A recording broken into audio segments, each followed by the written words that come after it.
Hello, good morning class. So today we will do worksheet 8. Okay, so look at the picture of beautiful given below. Imagine that your friend and you went for a picnic there but were rather disappointed. This is the conversation you had. So you can see here in this picture you and your friend went to the picnic. Okay, but you can see here there is no area of picnic, so you can see the pictures like greenery and all. So you can see here the cut the trees and the river is too bad, right? Now start you. This park is supposed to be attraction of this city. Your friend, this place is Flidi. You, how can people be so indifferent? They have thrown garbage all over. So आप क्या बोलते हैं कि जो park होता है वो एक सिटी का अट्रैक्शन पॉइंट होता है ना। किसी भी सिटी में अगर पार्क होता है तो आपको अच्छा लगता है ना, आप अट्रैक्ट होते हैं कि वाव कितना अच्छा पार्क है। और your friend, this place is filthy. उसने क्या बोला कि यार ये प्लेस एकदम फिल्दी सा है and you can how can be people so different. उसके बाद आप अपने फ्रेंड से बोलते हैं कि मतलब जो लोग हैं वो इतने इंडिफरेंट कैसे हो सकते हैं, लोग इसमें गार्बेज मतलब कूड़ा कैसे फेंक सकते हैं, right. Now your friend, I wish they had understood the consequences of their actions. So आपका फ्रेंड बोलता है कि ये जो भी लोग चीज़ें कर रहे हैं काश ये लोग इसके कॉन्सिक्वेंसेस समझ सकें, मतलब इनका क्या नुकसान होगा वो समझ सकें। Okay, you, what a pity the creature in the river are death. So उसने बोला कि क्या बोल सकते हैं कि मतलब कितना जो क्रिएचर है, जो रिवर है वो एकदम डेड सी हो गई है, मतलब उसमें कूड़ा कचरा इतना ज़्यादा फेंका जाने लगा है, कितना गार्बेज फेंका जाने लगा है। Your friend, look at that kick black smoke from the factory, it's distinguish. फिर आपके फ्रेंड ने क्या बोला आपसे कि यहाँ पर देखो ये ब्लैक स्मोक है, मतलब काला धुआं है जो कि फैक्ट्री से निकल रहा है और ये बहुत ही हानिकारक होता है। You such greed felling tree so recklessly. So उसने क्या बोला, मतलब फिर आपने क्या बोला कि ये तो क्या बोल सकते हैं कि देखो पेड़ों को भी कितना बुरी तरह से काटा हुआ है, सब लोग काटते हैं पेड़ों को। Your friends, that's what man thinks is development. लेकिन मैन इसको क्या बोलते हैं, डेवलपमेंट बोलते हैं। सो आपको इस कन्वर्सेशन को, आपकी इस कन्वर्सेशन को क्या करना है, किसी थर्ड पर्सन को बताना। और आप कैसे बताएंगे कि आपने ये किया था कि मैं और मेरे फ्रेंड किसी पार्क में गए थे तो हम लोगों ने ये बातें की थी, हम लोगों ने ये चीज़ें देखी थी वहाँ पर, right. So once home you are report your experiences and conversation you had with your friend to your mother. Complete the report. So you have to complete the report whatever you means conversation had to you and with your friend. So you have to convey the same conversation to your mother. Okay, so let's start. The place was a disappointed. आपने क्या बोला था कि वो place बहुत ही disappointed था। The park that was recommended to be an attraction of the city turned out of the repulsive. My friend was so shocked. He exclaimed that that place was very filthy. So आप यहाँ पर देख रहे हैं कि यहाँ पर दो डैट आया है, तो एक तो एक्सक्लेम के साथ आप डैट लगाते ही हैं, ठीक है, और दूसरा क्या है, दैट प्लेस। मतलब आप किसी प्लेस के बारे में बात करें जहाँ पर आप गए थे, जिस प्लेस को आप जानते हैं, तो इसलिए यहाँ पे प्लेस से पहले क्या यूज़ हुआ है, that. Okay, filthy. And I wondered how people could be so indifferent, so different. They had thrown garbage all over. My friend wished they had understood the consequences of their actions. I exclaimed that it was a pity that the creature in the river were death. My friend showed me the thick black smoke from the factory. He exclaimed that it was just that it was disgusting. I was wondered to see such greed and feeling trees so recklessly. My friend commented, exclaimed that was what man through development. So you can write here. ठीक है, आपने देखा, आपको rules के बारे में पहले ही पता चल चुका है कि जहाँ पे भी आपको लगता है कि एक्सक्लेम्ड आएगा वहाँ पे जो भी आपके ये एक्सक्लेमेटरी वाले मार्क्स होते हैं उसमें आप एक्सक्लेम्ड लिखते हैं, फिर आप दैट यूज़ करते हैं, जहाँ पे विश होती है वहाँ पे विश यूज़ करते हैं, राइट। और जहाँ पे भी रिग्रेट होता है वहाँ पे रिग्रेट यूज़ करते हैं। तो आपने ये जो फाइल आपकी कंप्लीट हुई है, ठीक है ना, ये आपने रिपोर्ट मतलब थर्ड पर्सन को सुनाते हुए कंप्लीट की है। Okay, now will do worksheet 9। Read the sentence in given boxes. So you have to read box A and box B as well. Woodcutter, river god, my ex has fallen into the pond. Can you bring it out? God, river god, is your axe made for gold? Woodcutter, no god, my axe is made for wood and iron. River, I am pleased with your honesty. You can keep this axe made of gold as a reward. So this story, I hope all of you heard about this story. Okay, and if means this is a direct person to person talk, but if you will अगर आप ये story किसी को भी बताते हैं, ठीक है, then how you will convert it, you can see here. The woodcutter told the river god that his axe had fallen into the pond. He humbly asked him means river god, if he could bring it out. The river god asked the woodcutter if his axe was made of gold. The woodcutter replied that it was not, and told the river god that his axe was made of wood and iron. The river god was pleased with his woodcutter's honesty. He said that he means किसके बारे में बात की जा रही है? woodcutter के बारे में. Could keep that axe made of gold as a reward. Okay. Sentence in box A are dialogues between two people. These dialogues have been reported by the third person in box B. So आपने देखा कि यहाँ पर person to person conversation हो रहा है, और जो बॉक्स बी है इसमें क्या हुआ है कि थर्ड पर्सन के द्वारा कन्वर्सेशन किया गया है, ठीक है ना। Now what you have to remember while reporting dialogues, all incomplete sentences are completed before they are reported. Different reporting verbs as per the context are used to be introduced each speech.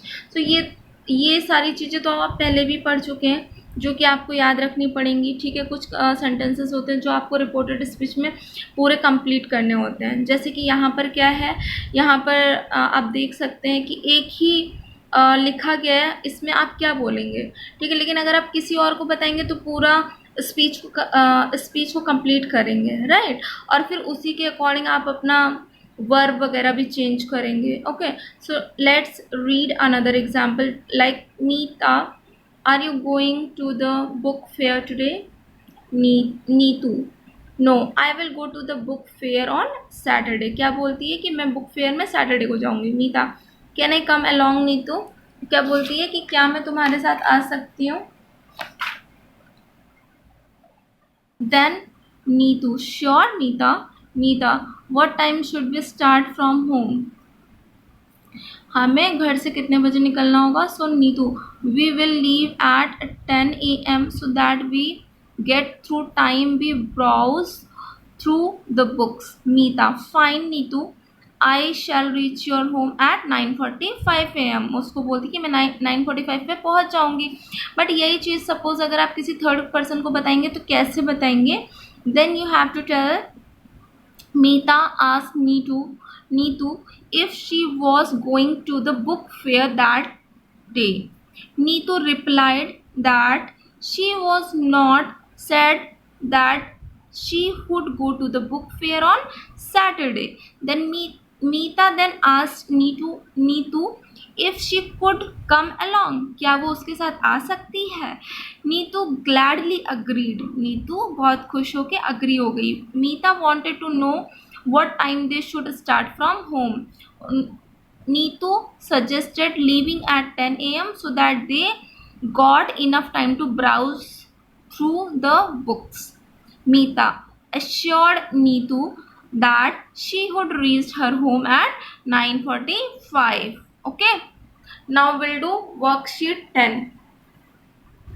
इसमें भी आपको क्या करना है कि ये पढ़ना है, फिर थर्ड पर्सन जैसे कन्वर्ट करते हैं अपने डायलॉग्स को, वैसे ही आपको भी कन्वर्ट करना है. ठीक है. Now you can see here, read the dialogues given the below and report them. So receptionist, am I talking to mister Sharma? क्या बोलती है रिसेप्शनिस्ट? क्या मैं मिस्टर शर्मा से बात कर रही हूँ? Mister Sharma, yes. Receptionist, madam you have won a prize in a slogan writing competition. So receptionist क्या बोलती है कि मैडम आपको एक प्राइज़ मिला हुआ है जो आपने स्लोगन राइटिंग कॉम्पिटिशन किया था उसमें. Missus Sharma, wow what a wonderful news. क्या बोलती है? वाओ कितनी अच्छी न्यूज़ है. Receptionist, madam you will have to collect your prize from your office on Friday at 4 AM. Receptionist फिर उसको क्या बोलती है कि आपको फ्राइडे को शाम को 4 बजे तक ऑफिस से प्राइस को कलेक्ट करना होगा. देन मिसेस शर्मा क्या बोलती है? Oh but I will be out of station on Friday, can I collect it later. क्या बोलती है कि मैं तो फ्राइडे को आउट ऑफ स्टेशन रहूँगी, क्या मैं बाद में कलेक्ट कर सकती हूँ? Then receptionist replied, sorry madam, in that case we will have to give the prize to second winner. इस केस में हम क्या करेंगे कि सेकंड विनर को प्राइज दे देंगे. Missus Sharma, alas what bad luck, I wish we were not going out. So mister Sharma को दुख होता है कि वो प्राइज जीतती हैं और उसे लेने नहीं जा पाएंगी, तो बोलती हैं ओहो व्हाट अ बैड लक, काश हम बाहर नहीं जा रहे होते. ठीक है. then you have to convert it in direct speech, okay. So indirect speech, so you can see here how you will convert it. beta please focus on these things, okay, क्योंकि आपकी जो एक्सरसाइजेस हैं बहुत long है, तो हर एक चीज़ को एक प्रॉपर वे में समझाना it's not possible in a one video.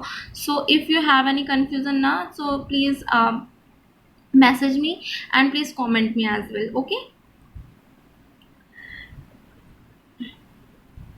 So let's start. The receptionist asked, यहाँ पर क्या है? asked आएगा, आप जानते ही हैं. Mrs Sharma if she was talking to her, कि क्या वो मिसेस शर्मा से बात कर रही है. मिसेस शर्मा replied positively, उन्होंने पॉजिटिव रिप्लाई किया.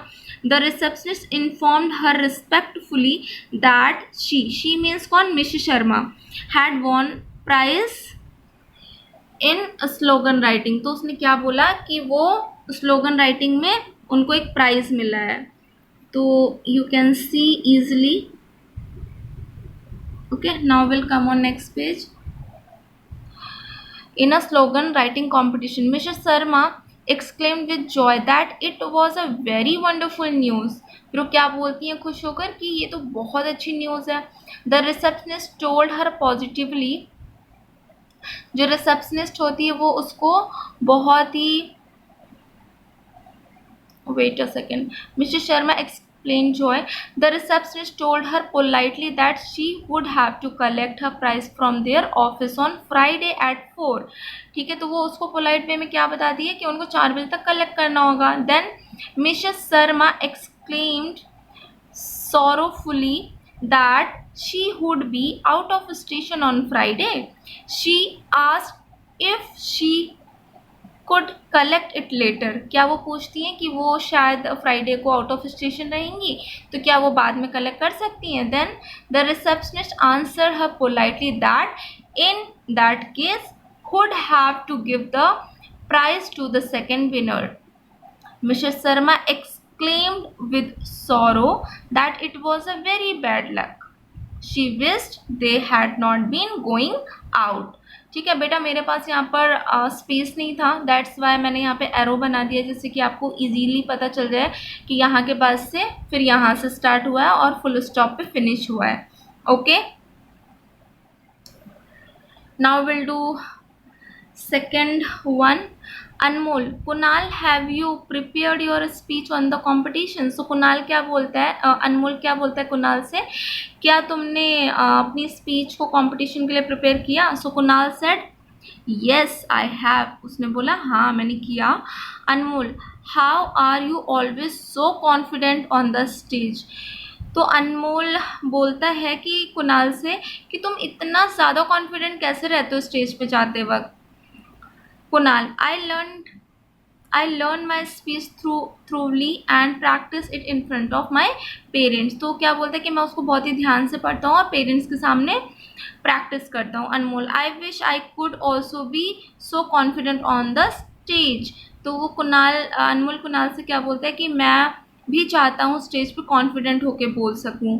So Kunal, you should not be afraid of being on the stage. Anmol, it's not so tough. I can help you in this matter. So Kunal क्या बोलता है कि तुम्हें स्टेज से जो डर लगता है वो डर नहीं लगना चाहिए. अनमोल फिर वो क्या बोलता है कि इट्स नॉट टफ, ये बहुत ज़्यादा कठिन नहीं है. I will help you in this matter. मैं तुम्हें हेल्प करूँगा इस मैटर में. Anmol, thank you Kunal, this time I will be so I will also participate in the speech competition. I am sure your guidance will help me perform better. तो अनमोल क्या बोलता है, thank you बोलता है कुणाल को, फिर बोलता है कि मैं भी पार्टिसिपेट करूँगा स्पीच में और मुझे विश्वास है कि मैं तुम्हारा जो भी तुम मुझे गाइडेंस करोगे मैं उससे अपनी परफॉर्मेंस को बेटर कर लूँगा. Okay, now you have to convert it. Can see here. Anmol asked Kunal if he had prepared his speech for the competition, to which Kunal replied positively. Okay.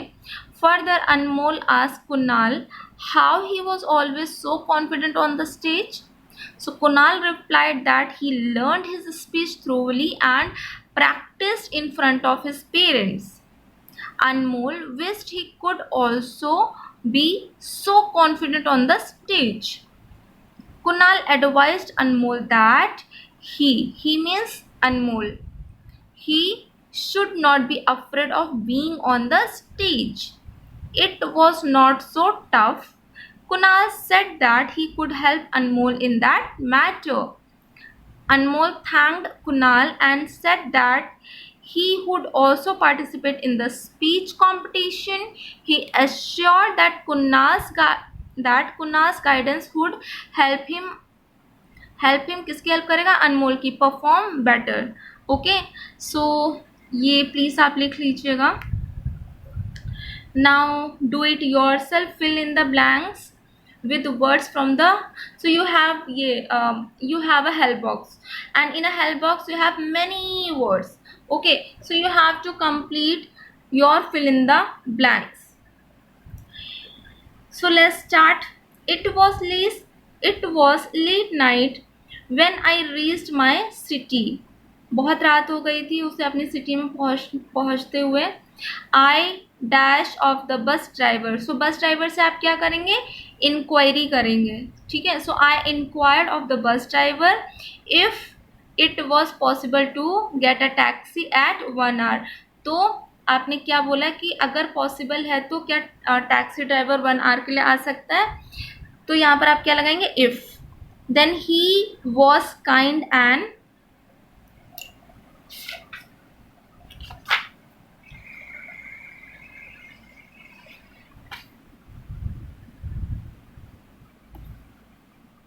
So he was kind and told.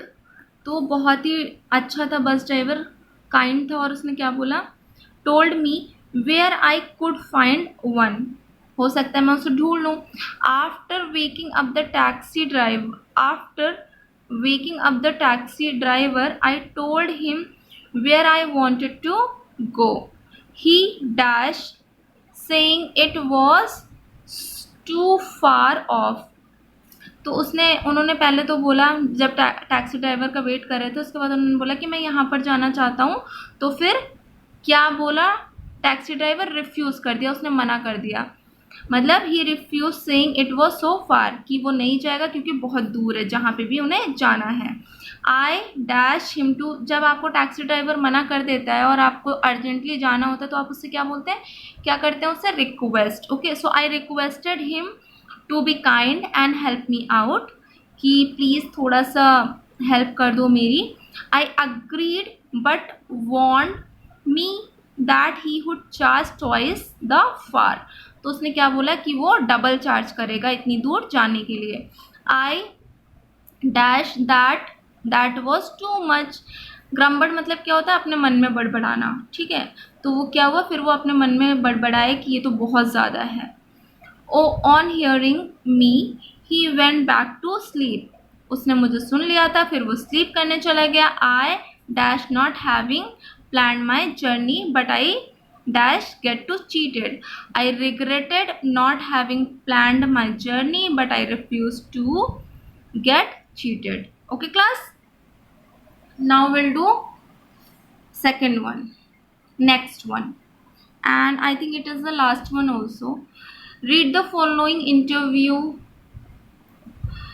Ramanshu, a press reporter, interviews Aradhika, a famous novelist who has just won the National Award for her writings. Later, Ramanshu writes a report. Taking help from the interview, complete the report. So, let's start. यहाँ पर एक reporter है, ये आराधिका है. देखते हैं इन लोगों में क्या कन्वर्सेशन चल रहा है. Reporter, how does it feel to be honoured. मतलब रिपोर्टर आराधिका से पूछता है कि आपको जो सम्मान मिला, जो ऑनर मिला, उसके लिए आपको कैसा फील हो रहा है. Aradhika, it's pure delight. वो क्या बोलती है, बहुत ही अच्छा. Reporter, you have written many novels and poems, when did you write you first one. So क्या बोलती है वो रिपोर्टर, क्या बोलता है राधिका से कि आपने बहुत सारी नॉवेल्स एंड पोएम्स लिखी हैं, लेकिन आपने अपनी आपकी पहली पोएम कौन सी है और वो आपने कौन सी लिखी थी. Aradhika, I was 7 when I wrote a poem. मैं 7 साल की थी जब मैंने एक पोएम लिखी थी. Reporter, what do you think about nature, do you like to write on it. Reporter उससे पूछता है कि आपका नेचर के बारे में क्या ख्याल है, क्या आप नेचर के बारे पे भी कुछ लिखना चाहती हैं. Aradhika, oh it's simply beautiful, nature is my favourite subject. वो क्या बोलती है कि ये तो बहुत अच्छी बात है, नेचर तो मेरा फेवरेट सब्जेक्ट है. Reporter, what is your message to your countryman. वो बोलता है कि आपको आपके देशवासियों के लिए क्या मैसेज देना होगा या आप क्या देना चाहेंगी message. Aradhika, I had request people to conserve nature. Conserve means होता है प्रोटेक्ट. मतलब वो अपने कंट्रीमैन को मैसेज दे रही है कि नेचर को प्रोटेक्ट करें, कंजर्व करें. If we don't we were sure to be doomed. वो बोलती कि अगर हम ऐसा नहीं करते हैं तो ये श्योर है कि हम डूम्ड हो जाएंगे. डूम्ड मतलब होता है क्रिमिनल, मतलब हम अपने नेचर को बहुत ज़्यादा ब्लेम कर रहे हैं या उसको मतलब मार रहे हैं. ठीक है,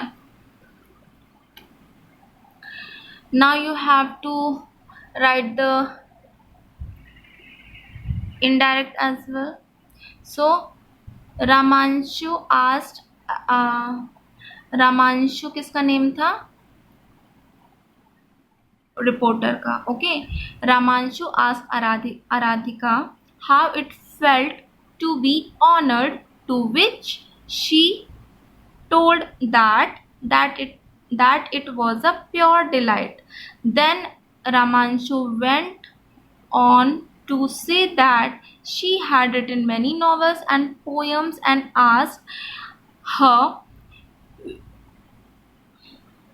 यहाँ पे when होगा, ठीक है, n कर लीजिएगा please. when she had written her first one, Aradhika told that she had been 7 when she had written the first one.